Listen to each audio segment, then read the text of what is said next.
Welcome to the Risk Wheelhouse, the podcast where we navigate the ever-changing seas of risk management and technology. Join your hosts, Ori Wellington and Sam Jones, as they steer you through the latest trends, insights, and strategies shaping the future of integrated risk management. Ready to chart a course towards success? Hop aboard and let's set sail into today's deep dive.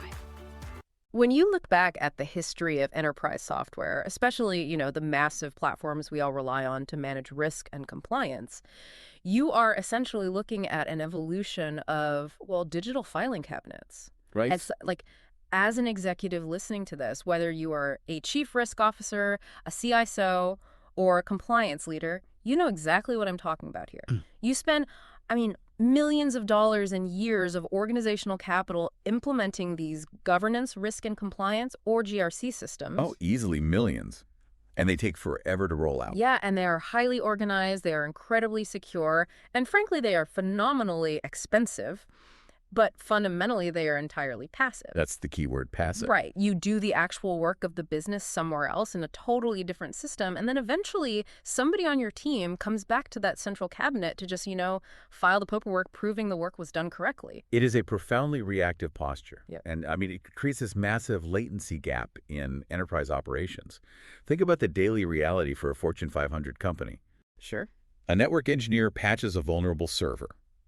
Or a clinical researcher approves a trial protocol.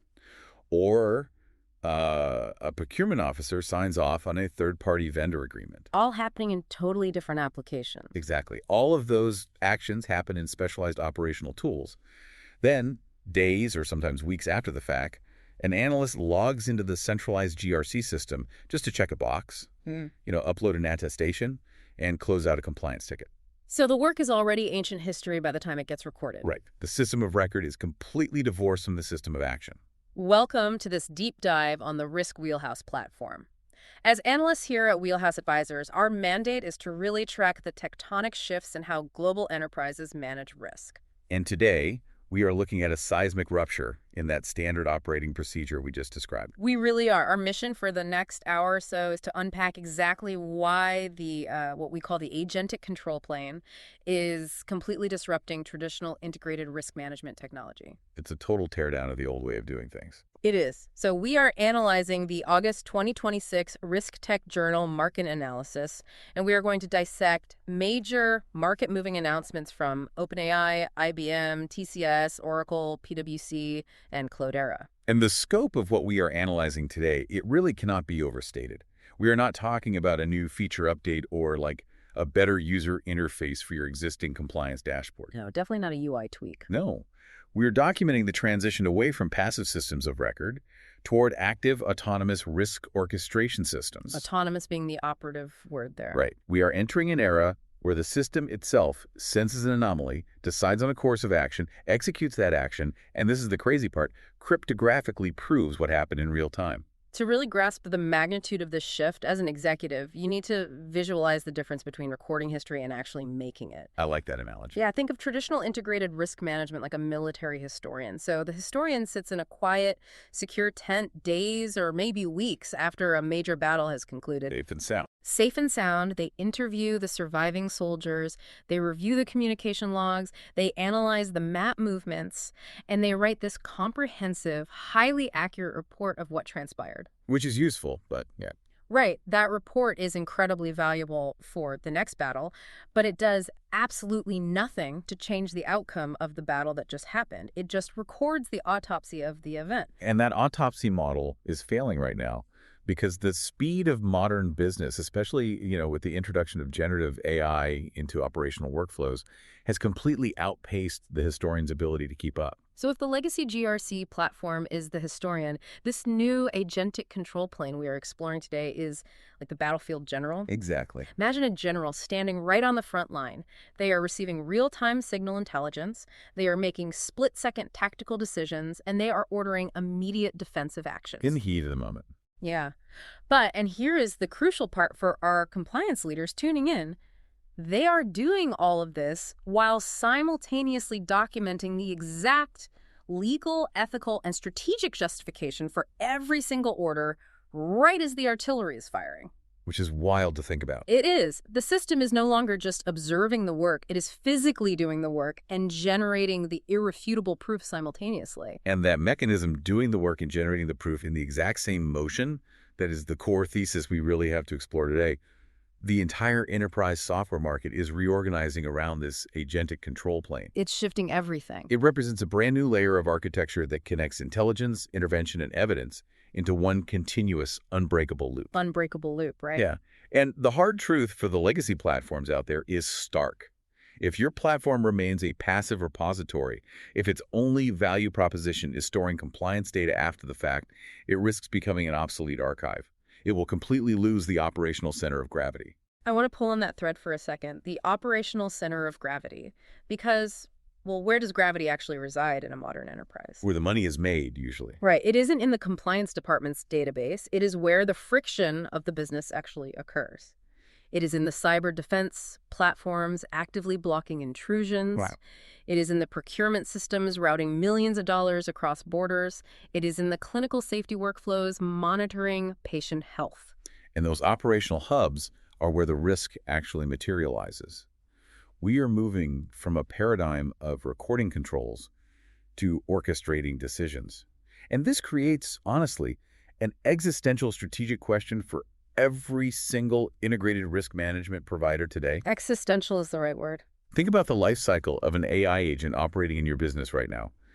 The agent receives an initial signal, say, an anomalous login attempt from a foreign IP. Okay, pretty standard. Right. It makes a decision to investigate. It takes an action to isolate the endpoint. Yeah. It remediates the threat by revoking the access keys. And finally, it retains the evidence of that entire chain. So it does the whole life cycle. The whole thing. Yeah. So the question for the market is, who owns the space between that initial signal and the final retained evidence? Look, if I am putting my chief risk officer hat on right now, I am looking at my budget and I'm sweating. Oh, absolutely. Let's say I have spent 4 years and $10 million of organizational capital implementing this massive monolithic central GRC application. I built that entirely so my global teams can reconstruct events and prove our compliance posture to regulators. It was a nightmare to implement. The biggest headache of my career, if the center of gravity is moving to these active AI agents, am I supposed to just abandon that central system entirely? Like, are you telling me my multi-million-dollar GRC investment is now just a glorified digital paperweight? Well, abandoning the foundation would be organizational malpractice, honestly. You can't just rip it out. But you absolutely have to reevaluate where that system sits in the evolutionary chain. Okay, so how do we map that out? At Wheelhouse Advisors, we use what we call the IRM Navigator model to track how risk management matures inside an enterprise. You have to locate your current posture on this map. Walk us through the map. Sure. It starts at the foundational stage. This is exactly what you just described, a centralized static library of risks and controls. It is a necessary baseline, but it is entirely manual. And, I mean, most companies spend years just trying to get their disparate spreadsheets into that foundational stage. Just getting off Excel is a win for a lot of orgs. Oh, yeah, which is why the transition is so painful. But once you're there, the next stage is coordinated. This is where different departments, say IT, security, and HR, they start sharing that foundational data instead of operating in their own little silos. So they're talking to each other, but it's still passive. Exactly. Then we move to embedded. And this is a critical leap. This is where controls are physically built in to the software interfaces themselves. Give me an example of that. So instead of asking a developer to log into a separate system to confirm they ran a security check, the software development pipeline simply will not compile the code unless the security check is passed. Okay. The control is embedded in the workflow. Right. We have seen that heavily in FinOps and DevSecOps. The system enforces the rule mechanically. You literally can't move forward without passing the check. That makes sense. It stops the bad action before it happens. Then we reach the extended stage, which pushes those embedded controls out to your third-party vendors and your supply chain. But, and this is where we are today, the absolute endpoint of this entire evolutionary model, the paradigm shift we are witnessing right now, is autonomous IRM. Autonomous IRM. Yes. The goal isn't just having a complete control library sitting in a database waiting to be queried by an auditor in 6 months. The goal is managing risk entirely inside the flow of work, without human bottlenecking. Let's break down the logic of that because, you know, the physics of risk management dictate that speed is security. 100%. A control that only confirms completion after an action has taken place is inherently weaker than a control that influences the decision before the execution happens. It's just common sense. Right. So if an AI agent is drafting a vendor contract with a supplier in, let's say, a sanctioned country, a passive system will only flag that violation during a quarterly audit long after the money is moved. And by then, the damage is done. You're facing fines. Exactly. But an autonomous system interrupts the workflow. It stops the digital signature, it flags the Office of Foreign Assets Control policy violation, it suggests an alternative supplier, and it logs the entire intervention for the compliance team automatically. The center of gravity completely shifts from the system of record to the system of action. It sounds incredibly compelling in theory, but it is very easy for this to sound like science fiction or, worse, just vendor marketing fluff. Well, there's plenty of fluff out there. Right. So as analysts, we need to ground this in reality for the executives listening. Let's look at the hard technical signal that proves the shift is happening right now out in the wild. Okay, let's do it. To do that, we have to examine the space where AI agents are already being forced to take immediate high-stakes action because the environment is simply too fast for humans. And that is cybersecurity. Cybersecurity is universally the tip of the spear for enterprise technology adoption. Always has been. The adversarial loop is the tightest there. If a human analyst has to manually review every single log, you get breached. You just can't keep up. You can't. That reality forces innovation. And that brings us directly to OpenAI's August 10th expansion of their Daybreak platform. This announcement, it completely changes the landscape. OpenAI introduced blue and red tiers to Daybreak. Which is huge. Yeah. For the executives listening who might not live in the security operations center every day, blue means defensive security, right? Protecting the castle. Red means offensive security, actively trying to break into the castle to find weaknesses. Classic red team, blue team dynamic. Exactly. And specifically, they rolled out a model called GPT 5.6 Cyber. And this is critical. This isn't a general purpose chatbot that you ask to write a marketing email or summarize a PDF for you. No, this is highly specialized. Highly specialized, positioned explicitly for defensive discovery, validation, and remediation workflows. And because of this, we finally have concrete, verifiable data to show what an autonomous control plane looks like in practice. Tell us about the data. So OpenAI ran an open source remediation program called Patch the Planet. They ran this in partnership with Trail of Bits, which is a highly respected security research firm. They unleashed this GPT 5.6 cyber model on real production-grade code. Not a sandbox, real code. Real code. And the metrics they reported are staggering. They unleashed the agent across 41 different code bases under review, and it reported 858 security findings. Okay, I want to pause and truly unpack what 858 security findings across 41 code bases actually means in human terms. It's a lot of caffeine. It really is. For anyone who has ever managed a team of penetration testers or software engineers, analyzing an entire code base line by line is brutal, grinding work. You are looking for complex logic flaws, race conditions, memory leaks, things that aren't obvious syntax errors. A spell checker won't catch this stuff. Right. A human team might spend months analyzing just one of those code bases. To scale that across 41 different projects and find 858 legitimate flaws is a monumental reduction in discovery time. It is. But discovery is only the first step. Finding the flaw is just sensing. The agentic control plane requires action. Right, it has to fix it. Exactly. The system then moved to the decision and action phases. It produced 263 actual patches. Wow. It didn't just highlight the bad code and say, hey, look here. It actually wrote the replacement code to fix the vulnerabilities.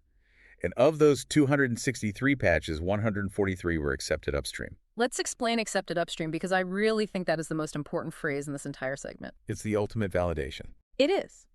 When you contribute to an open source project, you don't just force your code into the main software. You submit what is called a pull request. Right. A human maintainer, and usually a deeply cynical, highly experienced senior developer, reviews your code to see if it actually works, if it adheres to their standards, and if it breaks anything else. They don't mess around. They absolutely do not. When we say 143 patches were accepted upstream, we mean human experts scrutinized the AI's work and concluded, this is correct, this solves the vulnerability, merge it into the production software. The AI proved its competence to human gatekeepers. And we are not talking about trivial spelling errors in the documentation here. The data specifically highlights that the model discovered 2 previously unknown vulnerabilities in V8. Oh man, the V8 engine. Yeah. For context, V8 is the open source WebAssembly and JavaScript engine developed by the Chromium project. It powers Google Chrome. It powers Node.js. It powers basically the internet. Basically. It is arguably one of the most heavily scrutinized, rigorously tested pieces of software on the planet. Finding a 0-day vulnerability in V8 is the holy grail for security researchers. Whole careers are built on finding just one. And OpenAI's autonomous agent found 2. 2, including THUI 2026-15903, which was so severe that Google actively had to push an emergency fix for it. And then you look at the statements from early access enterprise customers like SpectreOps. They reported that this new agentic model completed work in less than a day, that earlier AI models like GPT-4 had entirely failed to resolve after weeks of prompting and human hand-holding. So, as an executive, why should you care about V8 vulnerabilities and open source pull requests on a risk management deep dive? Right. Why does it matter to the CRO? Because this is the mechanical proof of the agentic control plane in action. It proves the existence of a closed operational loop. This is a so what that completely redefines how we evaluate risk software moving forward. We are no longer talking about a copilot. Copilots are old news. A copilot sits next to a human, gives suggestions, and waits for the human to hit approve. A copilot is still a system of record waiting for a human action. What we are seeing with Daybreak is an AI system operating entirely inside a closed loop. Meaning no human needed to push the button. Exactly. It independently identifies an exposure. It tests a mathematical hypothesis about how to exploit that exposure. It proposes a corrective action. It executes the patch. And critically for our compliance audience, it retains the cryptographic evidence of that entire process. It is sensing, deciding, acting, and proving, completely without human intervention. That is the new baseline. Okay, I'm going to throw a massive flag on the play here. Throw it. I have to channel the skepticism of a seasoned enterprise buyer right now. Fair enough. These are incredible numbers, yes, but they are entirely vendor-reported figures. OpenAI is obviously going to highlight their most spectacular wins. They're not going to issue a press release about the times it failed. Of course not. And a frame like SpectreOps is a named early access partner. They are highly sophisticated, they employ elite engineers, and they are likely receiving white-glove concierge support from OpenAI. Yeah. Can we realistically take their word for it as broad market proof that autonomous AI is ready to be plugged into a standard Fortune 500 risk environment today? Well, that skepticism is not just healthy. It is completely mandatory. You cannot build enterprise risk architecture on press releases. You get fired. Quickly. However, we have to separate the scale of the claim from the capability being demonstrated. What do you mean by that? Even if we assume these numbers represent the absolute best-case scenario, the cherry-picked triumphs of a massive compute run, what the Daybreak announcement proves is that the underlying architecture of the loop actually functions. Ah, okay. The engine turns on. The engine turns on and the car drives. We have moved out of the theoretical white paper phase and into production environments where actual code is being patched in the wild. The physics of risk management have fundamentally changed. Right. The fact that an AI can discover a flaw, test it, patch it, and log the evidence autonomously, it shatters the premise that risk management must remain a slow, manual, retroactive process. That is a vital distinction to make. It's not about whether your mid-market manufacturing firm can replicate this exact OpenAI workflow tomorrow. It's about recognizing that the technological ceiling has been completely blown off. The limit does not exist anymore. The closed loop is a reality. So if the technical capability is proven in the horizontal layer of cybersecurity, what happens when these autonomous agents start moving into highly regulated industry-specific verticals? That's where things get really interesting. Because patching a JavaScript engine is one thing. What happens when an AI agent touches patient health data or executes corporate finance transactions? The horizontal capability is rapidly verticalizing. The technology is moving from the IT department directly into the core revenue-generating operations of the business. And we have a perfect example of this. We do. On August 17th, Tata Consultancy Services, or TCS, made an announcement that brings this agentic control plane right into the heart of the life sciences industry. They launched ADD Agent Hub. Let's dissect this TCS announcement because the stakes in life sciences make cybersecurity look almost simple by comparison. It's life or death, literally. It is.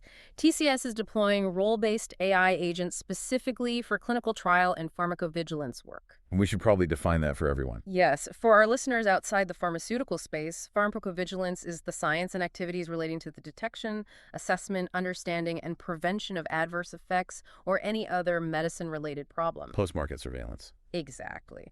Once a drug is licensed and out in the public, you have to monitor millions of patients to see if anyone develops an unexpected side effect. And the specific workflows TCS is automating with these agents are the absolute bedrock of drug safety. We are talking about safety case intake, medical coding, literature analysis, protocol digitization, clinical data review, and medical monitoring. I want to hammer this point home for the executives. These are not peripheral administrative tasks. No, this is the core function. This isn't an AI summarizing an email thread or scheduling a meeting for you. These are highly regulated, strictly audited workflows governed by agencies like the FDA in the US and the EMA in Europe. They don't mess around with compliance. Not at all. In pharmacovigilance, medical coding involves translating complex, unstructured doctor's notes into standardized global medical terminology.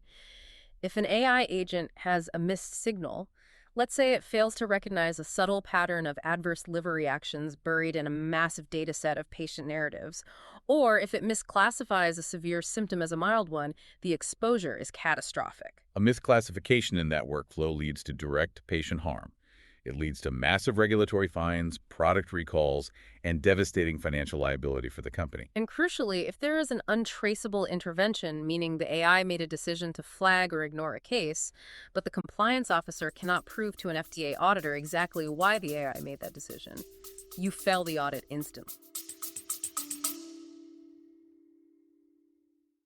Are you ready to see risk management in action? At Wheelhouse Advisors, we've launched a new YouTube channel dedicated to integrated risk management.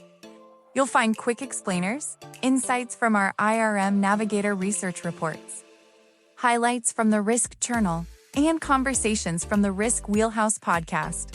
We're covering the topics that matter most to executives and risk leaders, from AI governance and cyber insurance to operational resilience and regulatory change. Every video is designed to help you anticipate risks, adapt with confidence, and build resilience in a digital-first world.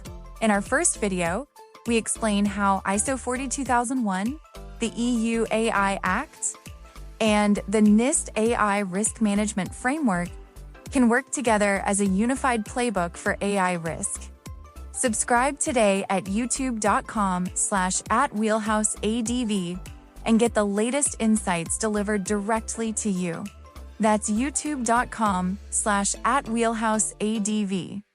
Subscribe now and stay ahead of the risks that matter most. Which is precisely why TCS is aggressively emphasizing that their platform operates with defined oversight and rigorous auditability. They understand the regulatory environment they're selling into. They have to. And they are claiming that ADD Agent Hub delivers up to 40% greater clinical data management efficiency and up to 30% lower end-to-end safety case processing costs. Those are wild numbers for that industry. We are seeing the same vertical ambition in legal and finance, too. Absolutely. Just a few days prior to the TCS news, on August 13th, we tracked the partnership announcement between Leah, Oracle, and PwC. Leah's Agentic OS is a perfect example of this verticalization. This system is designed to execute legal, contracting, procurement, and finance workflows. The architectural standout here is their Maestro component. Maestro! I love the branding. It fits perfectly. Maestro acts as a primary orchestrator for an entire swarm of specialized sub-agents. How does that actually work mechanically? Let's say a company is using Leah to process a massive procurement contract for a new cloud service provider. Walk us through it. Okay, so Maestro receives the initial request. It then delegates the work out. It spins up one agent whose sole job is to review the vendor's cybersecurity posture and their SOC2 reports. Okay, so a cyber agent. Right. Then it spins up a second agent trained strictly on legal compliance to analyze the indemnification clauses and liability caps. It spins up a third agent to query the ERP system and verify the budget allocation. So you have 3 distinct AI agents working in parallel. Yes. Maestro coordinates all of these disparate analyses, synthesizes the findings, resolves any conflicts between the agents, and then either approves the contract automatically or slags specific clauses for human renegotiation. And Leah is claiming over 400 enterprise customers are utilizing their platform right now. They are projecting up to 30% better platform performance and up to 40% lower cloud operating costs by shifting these workloads onto Oracle's infrastructure. Those are massive claims. And this raises an absolutely critical issue for our audience.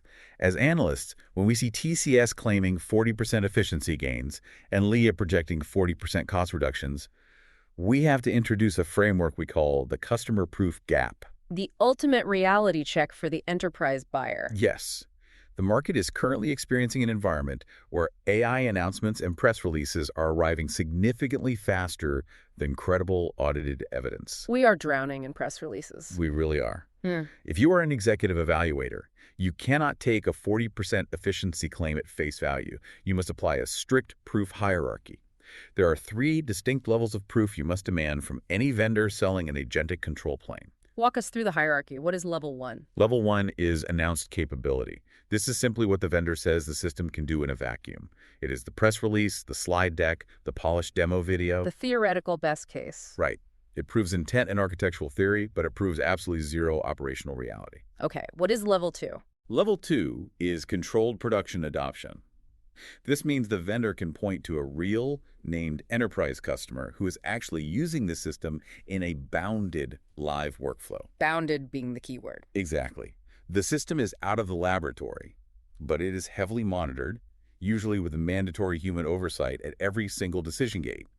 It proves the technology functions in the real world, but not necessarily at scale or autonomously. And the gold standard, level 3. Level 3 is verified outcome evidence. This requires measurable, sustained results. It requires a clearly defined historical baseline, meaning the customer can prove exactly how long a process took before the AI was introduced. They have to show the math. They have to show the math. It requires a disclosed methodology for how the improvement was measured, and ideally, it involves independent corroboration from a third-party auditor. I think the best way to visualize this proof hierarchy is to think about attending an international auto show. Oh, I like this one. Yeah. So level 1, announced capability, is the concept car spinning slowly on the velvet pedestal under the bright lights. The manufacturer claims it runs on hydrogen, gets 1,000 miles to the gallon, and drives itself. Looks beautiful, but... Right. It looks amazing, but it has no engine and you can't actually drive it off the showroom floor. Right. Level 2, controlled production adoption, is taking that car to a closed, private test track with a professional driver behind the wheel. The car functions, the brakes work, but it is not facing unpredictable real-world traffic or weather. It's protected. Exactly. Level 3, verified outcome evidence, is the 5-star crash test rating from the National Highway Traffic Safety Administration after the car has been driven 100,000 miles on public highways in the snow and the rain. That's the one you actually buy. Right. Right now in the agentic AI space, the market is flooded with concept cars. Enterprise executives need crash test ratings before they put their company's entire regulatory risk profile in the passenger seat. That visual captures the current market dynamic perfectly. Let's apply that hierarchy back to our sources today. Let's do it. In the TCS announcement regarding pharmacovigilance, they name no specific customer achieving those metrics. They provide no historical baseline for that 40% efficiency claim, no explanation of the measurement methodology, and no independent validation. So they are firmly level 1. Firmly. The capabilities they describe are incredibly relevant to the industry's pain points, but the outcome claims remain unverified. They are at level 1. Similarly with Leah, those 30% performance and 40% cost figures are their own internal expectations for their strategic move to Oracle infrastructure. They are not observed. Retroactive results from their 400 customers. So we have the horizontal technical capability proven by OpenAI in the cybersecurity space. We have massive vertical ambition demonstrated by TCS in life sciences and Leah in finance. Right. But this brings us to a massive logistical hurdle. Who is actually going to build, integrate, and govern these wildly complex autonomous systems inside a Fortune 500 enterprise? That is the million-dollar question. Or the $10 million question. Seriously, you do not just buy agentic AI off the shelf with a corporate credit card, download an executable file, and plug it into your legacy mainframe. It doesn't work like that. There is a massive integration gap. This introduces the architects of the control plane, the global services firms, and the deep infrastructure providers. This is where we see the market structure truly crystallize. Building the model is one thing. Distributing it safely is entirely different. Distribution is everything. On August 13th, IBM announced a massive dedicated OpenAI practice. They are staffing this practice with thousands of consultants, data scientists, and engineers. Thousands. Their strategy is to create forward-deployed units focusing specifically on cybersecurity and AI risk frameworks, utilizing a methodology they're calling IBM Autonomous Security. There is a critical nuance in this IBM announcement that I think a lot of casual industry observers completely missed, but it is vital for understanding how the control plane will actually be sold and implemented. Yeah, I know what you're going to say here. IBM did not announce a product integration with OpenPages. For context, OpenPages is IBM's flagship, massive enterprise GRC software platform. The omission of OpenPages in an AI risk announcement is incredibly significant. It's glaring. If we look at the broader strategic landscape, treating this IBM news simply as an update to their existing software portfolio completely overstates the maturity of the software and misses the actual strategic play. This move by IBM is fundamentally about distribution and change management, not just selling a software license. Let's explore that. Why is human distribution and consulting more important than a direct software integration at this stage of the market? Because enterprise transformation is violently messy. Violently messy, I love that. It's the truth. You cannot just drop a frontier AI model from OpenAI into the core operational workflow of a global bank or a sprawling hospital network without causing massive organizational friction. No, the antibodies would attack it immediately. Exactly. The legacy systems will reject it. The compliance officers will block it. The employees won't even know how to prompt it correctly. Services firms like IBM and similarly PwC are essentially acting as the distribution engine for the AI revolution. They grease the wheels. They have the deep pre-existing relationships with the C-suite. They can carry these highly volatile frontier models directly into the core operations of an enterprise, and they wrap those models in custom implementation services, bespoke security protocols, and massive enterprise change management frameworks. So they are acting as the necessary translation layer between the raw mathematics of the AI model and the rigid compliance reality of the business. Exactly that. Right. And because these services firms are the ones actually mapping the domain processes, defining the workflows, and writing the implementation code, they're going to exert massive influence over platform selection. They hold the keys. They are the ones who will ultimately dictate the design of these enterprise control layers. A chief risk officer might not buy an autonomous agent directly from a startup. They will buy an autonomous transformation engagement from PwC or IBM, and the services firm will select the underlying technology. Let's bring this discussion directly to the immediate visceral pain points of the executive listener, because right now there is a brutal collision happening between the ambition of these AI projects and the harsh reality of enterprise infrastructure and data governance. It's a bloodbath out there for these projects. It really is. The data on this collision is eye-opening. We need to look at the August 11th survey sponsored by Cloudera. They surveyed 1,500 enterprise technology leaders across 9 different global markets. The findings from the Cloudera survey provide a massive reality check on the hype cycle we've been talking about. 95% of those technology leaders reported that they had delayed or entirely canceled AI initiatives within their organizations. Wait, 95%? 95%. That is a near total failure rate for deployment. Yeah. And what were the primary culprits? Data governance, compliance hurdles, or regulatory challenges? The survey goes deeper, too. 73% of those leaders stated that the introduction of AI is actually making data governance more complex, not easier. But the most revealing and frankly shocking statistic from the report is this. 66% of these enterprises have actively moved AI workloads away from the public cloud, repatriating them back to private clouds or physical on-premises environments. A massive reversal of a 10-year trend. I have to play the devil's advocate here. Look at the narrative we have built over the last half hour. If these tools are so incredibly powerful, if OpenAI's Daybreak is patching zero-day vulnerabilities in a matter of hours instead of months, and TCS is promising a 40% efficiency gain in clinical trials, why on earth are 95% of enterprise leaders slamming on the brakes? It's a great question. And why are they doing the one thing that technology companies have spent a decade telling them never to do, which is pulling workloads out of the infinitely scalable public cloud? It feels completely contradictory. It seems contradictory only if you ignore the infrastructure reality of compliance. This is the ultimate friction point. Enterprise buyers require absolute, uncompromising architectural control. Controls everything. When you empower an AI agent to make decisions that carry legal or financial liability, you need total control over the proprietary data it is trained on. You need control over the geographic environment where it is deployed.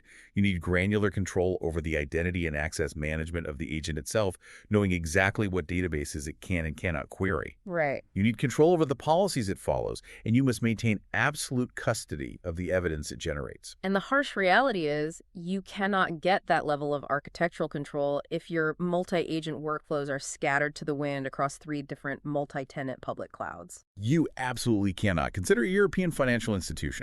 They are bound by GDPR and strict sovereign data laws.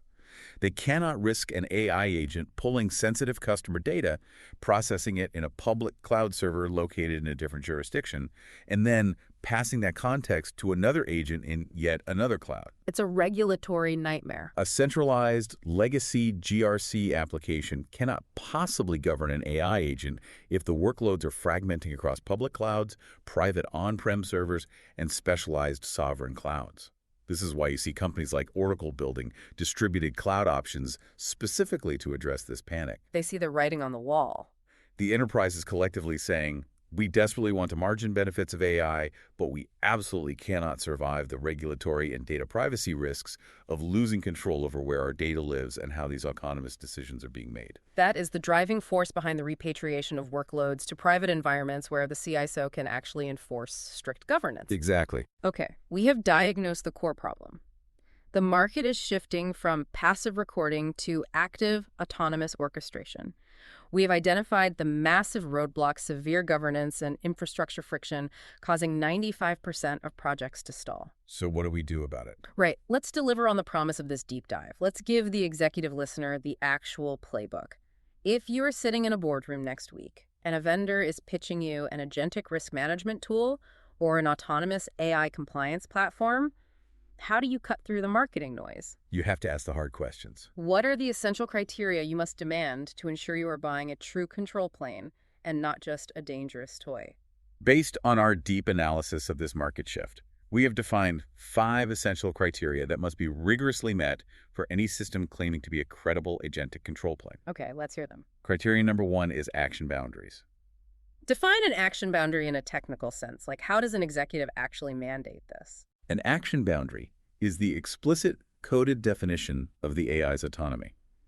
You must be able to clearly and dynamically define which decisions an agent is allowed to make independently, which physical actions it is authorized to execute in your environment, and exactly where human approval becomes a hard mandatory gate. So no rogue agents. If a vendor cannot show you the dashboard where you definitively constrain the AI's reach, the system is too dangerous to deploy in a regulated environment. Let me give a concrete example of this using the cybersecurity scenario we discussed earlier. Yeah, that helps. You might configure an action boundary that states the AI agent is fully authorized to autonomously scan the code base, identify a vulnerability, and draft the code for a patch. That is a highly autonomous workflow. Right. However, the action boundary strictly prohibits the AI from actually deploying that patch into the live production environment. The deployment requires a human site reliability engineer to review the code and physically click approve. The boundary separates the autonomous drafting from the human-gated deployment. And that human-in-the-loop threshold must be easily configurable by the compliance team, not just hard-coded by a developer somewhere where you can't reach it. Makes total sense. Criteria number 2 is control inheritance. Inheritance is a concept from object-oriented programming, but what does it mean in the context of risk management? It means that your corporate governance policies, your access entitlements, and your mathematical risk tolerances must dynamically attach to and follow the AI agent wherever it goes in your architecture. Follow it like a shadow. Exactly. Let's say an authorized agent moves from a highly secure private cloud application to pull supplementary data from a public cloud SaaS tool like Salesforce or Workday. The agent cannot suddenly lose its compliance parameters just because it crossed a network boundary. Right. The controls must be sticky. The agent must inherit the rules of the new environment and the sensitivity of the data it touches while maintaining its core corporate restrictions. This is a massive vulnerability in early AI deployments. If I have a strict data privacy policy regarding European customer data, and my AI agent is summarizing a massive global data set, the agent must inherently know and apply the GDPR masking restrictions to the European data points automatically. It shouldn't be an afterthought. Exactly. The compliance officer shouldn't have to manually inject a GDPR prompt into every single query the agent makes. The policy must be inherited by the agent's core operational logic. Precisely. Which leads us to criteria number 3, and this is perhaps the most critical demand for the audit and legal professionals listening: evidence by design. We have to eradicate the concept of the AI black box. You just cannot use a black box for compliance. A black box is an automatic audit failure. Full stop. Right. Evidence by design means it is an absolute architectural necessity for the system to natively, automatically, and immutably retain every single piece of the decision-making process. Like an airplane's black box, ironically. Yes. Think about what an auditor needs. The system must log the initial human prompt or the system trigger. It must log the full context of the data the agent analyzed. It must record every API or tool call the agent made to other software systems. It must log the specific probability matrix or logic tree it used to arrive at a conclusion. That's a lot of data. It is. It must record any human approvals it received, the exact changes it executed, any exceptions or errors it encountered, and the final outcome. And crucial to this criterion, it must retain all of this telemetry in a format that a human audit team can actually read, interpret, and present to a regulator. Yes.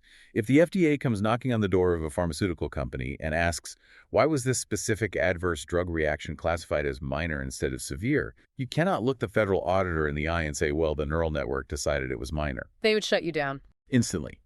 You must be able to pull the design evidence log that shows exactly what clinical literature the AI referenced, the weighting it gave to the patient's pre-existing conditions, and the digital signature of the human supervisor who signed off on the workflow. If the AI cannot mathematically show its work, it cannot be trusted with regulated operations. Which brings us to criterion number 4, reversibility. Reversibility is the enterprise kill switch, but is also the granular undo button. Okay, explain that. The executive evaluator must ask, can an agent's actions be stopped mid-flight if an anomaly is detected? Can a completed automated sequence be rolled back entirely to its previous state? Or can the agent and its outputs be instantly isolated into a quarantine environment if the underlying evidence changes? Or if your confidence in the AI model's accuracy suddenly drops? This is critical because AI models are not static. They experience model drift. Their accuracy can degrade over time as they ingest new data or external information changes. All the time. Let's look back at the Leah Maestro procurement example we used earlier. Imagine that multi-agent system autonomously executed 50 supplier contracts based on a predictive pricing model. Okay. Suddenly, your finance team realizes the pricing model was flawed due to a corrupted data feed. You need a mechanism to instantly halt any further automated purchasing, identify the 50 contracts the agent already executed, and roll back or quarantine those specific agreements for human renegotiation. Right. Without reversibility, an autonomous mistake scales infinitely and permanently. And finally, criterion number 5, proof maturity. This refers back to the hierarchy of proof we established earlier. Right, the auto show. When evaluating an agentic tool, you must aggressively demand to know the exact status of the vendor's claims. Do not accept marketing literature as operational fact. Ask them directly, are we buying an announced feature, a bounded production deployment, or a verified customer outcome supported by baseline data? Demand to see the crash test ratings, not just the concept car. But as we analyze the procurement dynamics of this space, there is actually a 6th, often unspoken rule that we need to add to this executive playbook. And that rule is portability. I am so glad you brought this up because portability addresses the reality of the future enterprise tech stack. No enterprise is going to rely on just one single AI model for everything. No, it's going to be a mix. It is a heterogeneous future. You are going to use OpenAI's models for complex coding and cybersecurity. You might use an open source model like Meta's Llama for internal, highly secure document search. You will use a highly specialized, fine-tuned medical model for pharmacovigilance. Right. And you are going to be running these various models across AWS, Azure, Google Cloud, and Oracle. The ecosystem will be massively fragmented. And if you allow your risk controls and your evidence logs to become natively locked into one specific model provider or one specific cloud application, you are walking into a trap. A huge trap. You are simply recreating the exact same fragmented silos and trapped data that the entire integrated risk management industry was originally invented to solve 20 years ago. Procurement teams must test whether the agentic control plane is agnostic. It must be able to preserve policies and evidence, regardless of which underlying model is executing the task. Let me drive this portability point home with an absolute nightmare scenario for the executives. Oh, this should be good. Imagine you are negotiating a massive multi-year enterprise software contract. You are utilizing a cutting-edge multi-agent system from a specific vendor to review the terms. The AI agent makes a critical autonomous mistake. It completely misses a massive liability loophole regarding data breaches. Okay, so the AI missed it. The AI missed it. The contract is finalized and signed. 6 months later, your company suffers a massive data breach, and you discover you are entirely on the hook for millions of dollars in damages because of that loophole. Yeah. When the federal regulators or your own board of directors demand to know how this happened, you have to pull the audit logs to prove you had action boundaries and reversibility in place. Right, you need your proof. But what if, during those intervening 6 months, your company decided to switch AI vendors because a cheaper model came out? If your control plane and your evidence logs were natively locked to the specific AI vendor that made the original mistake, and you've since terminated that contract, can you even access the historical audit logs? Oh, wow. That is the ultimate compliance nightmare. If your control plane is not portable and structurally independent from the operational models doing the actual work, your critical compliance evidence might simply vanish when your vendor relationships change. Poof, gone. The control plane must sit a layer above the AI models, governing them universally and retaining the evidence independently. So as we synthesize all of the technical signals, the vertical market movements, and the infrastructure realities we have discussed today, what is the core defining takeaway for the enterprise evaluators and the market analysts who are trying to navigate this transition? The overarching takeaway is a fundamental redefinition of the market standard.